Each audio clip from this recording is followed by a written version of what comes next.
పద్ధతులు మీరు చెప్తేగా నిమ్స్లో పెడదాం. ఇంతకే బ్రహ్మయ్య ఏమంటున్నాడు? ఏమంటాడు? మీరు చేసిన ఉపకారానికి మురిసిపోతున్నాడు. అపకారమైన కావలసిన కార్యం నెరవేర్చుకోవడమే ఈ రామనాథం బాధ్యత. అది అందరికీ సాధ్యమవుతుందా? మీ చాకచక్యం చాణక్యుని మురిపించి యుగంధరిని గిఫ్ట్కి తీస్తుంది. వారు దేశానికి సేవ చేశారు, మీరు మీ సౌఖ్యానికి వినియోగించారు. ఇంతకీ ఏమంటున్నాడు? ఏమంటాడు? కుమిలి కుమిలి మంచం పట్టాడు. కానీ ముందు కట్నానికి నోటు రాయించి ఆ తర్వాత ఆస్తి జప్తు చేయడం ముందు చూశారు. అమోఘం, అద్భుతం మీ చాకచక్యానికి. అదే ఒక నిదర్శనం. ఇన్ని వ్యవహారాలు చేసిన వాడిని ఆ మాత్రం జాగ్రత్త పడకుండా ఉంటున్నా చేత. అయితే కోడల్ని ఎప్పుడు తీసుకువస్తున్నారు కాపురానికి? ఆ విషయంలో బ్రహ్మయ్య ఉద్దేశం ఆడపిల్లల కన్నా వారికి ఆ మాత్రం ఆదరణ ఉండకపోతుందా? బ్రహ్మయ్య ఇక్కడికి వస్తాడని విన్నాను. బ్రహ్మయ్య ఎందుకు? కాపురం కుదుటపరచడానికి.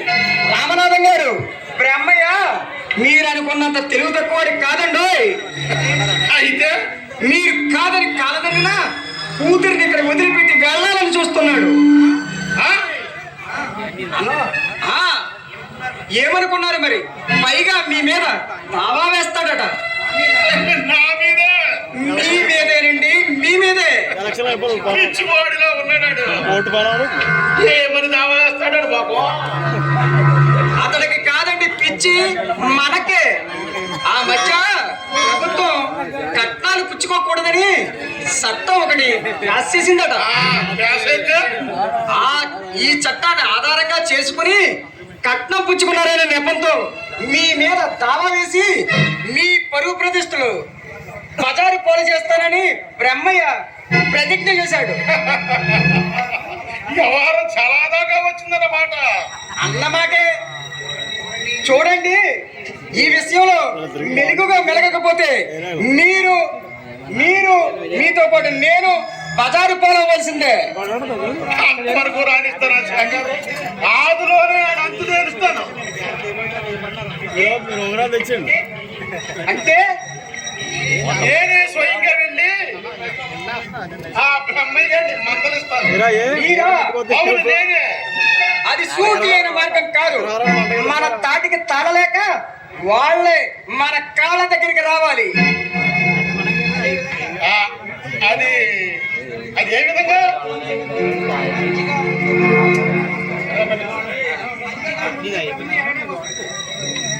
మంచిగా ముందు బ్రహ్మయ్య అడగడానికి వస్తాడు.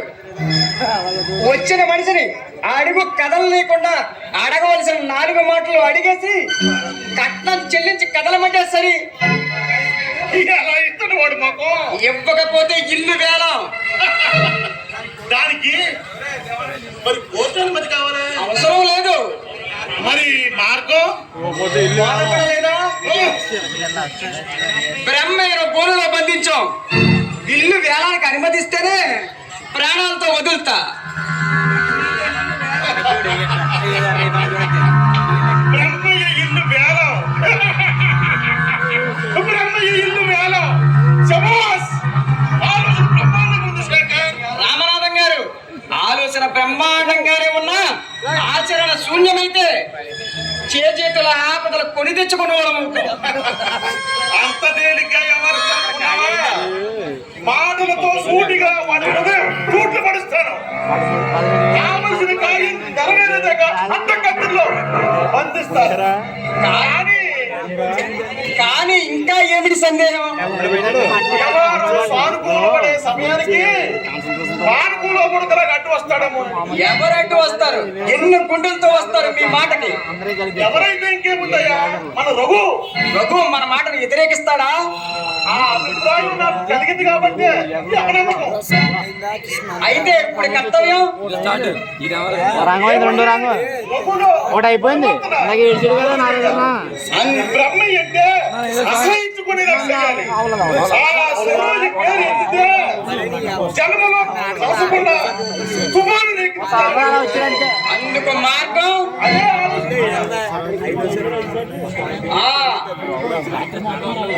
ఆ క్షణంలో రఘు మనసు మారుస్తాను. లాభం లేదు.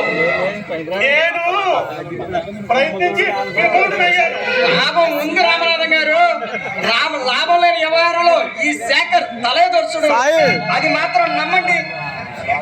శేఖర్, నువ్వు ప్రజ్ఞాశాలి కావచ్చు, కానీ అంత వేగం లొంగుబాటుకు రాడు. ఇది చూసారా? ఆ? ఉందరు. అది నేను రఘుకి చేయించాను. ఇది నీకెలా వచ్చింది? ఎలా రావాలో అలాగే వచ్చింది. రామనాథం గారు, ఈ ఉంగరానికి గాథ చాలా ఉంది. ఏమిటి అది? ఈ ఉంగరాన్ని రఘు సరోజికి ఇచ్చాడు. ఆ? శేఖర్, నమ్మలేకపోతున్నారా? మీరు నమ్మలేని సంగతి నాకు ముందే తెలుసు. ఇది భార్యాభర్తల మధ్య పెంపొందిన అనురాగ సింహం. ఇక్కడికి వచ్చే రోజే రఘు సరోజను కలుసుకున్నాడు. ఆ? రఘు సరోజిని కలుసుకున్నాడా?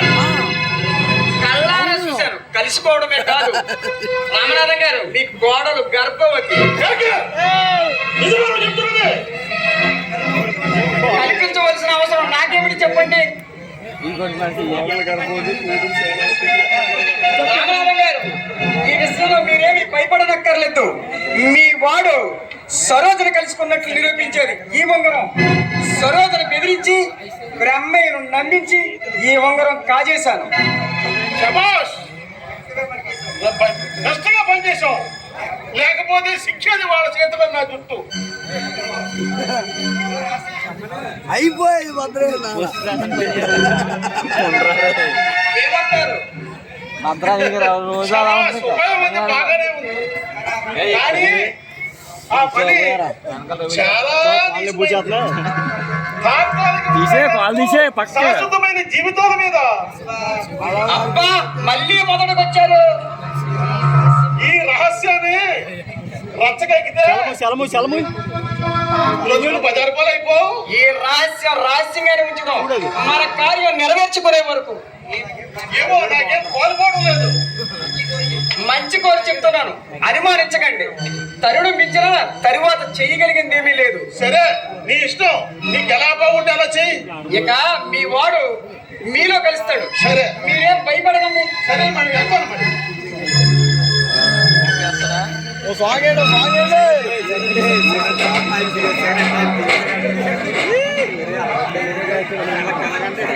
లైట్ సాంగ్ ఉండదు సార్.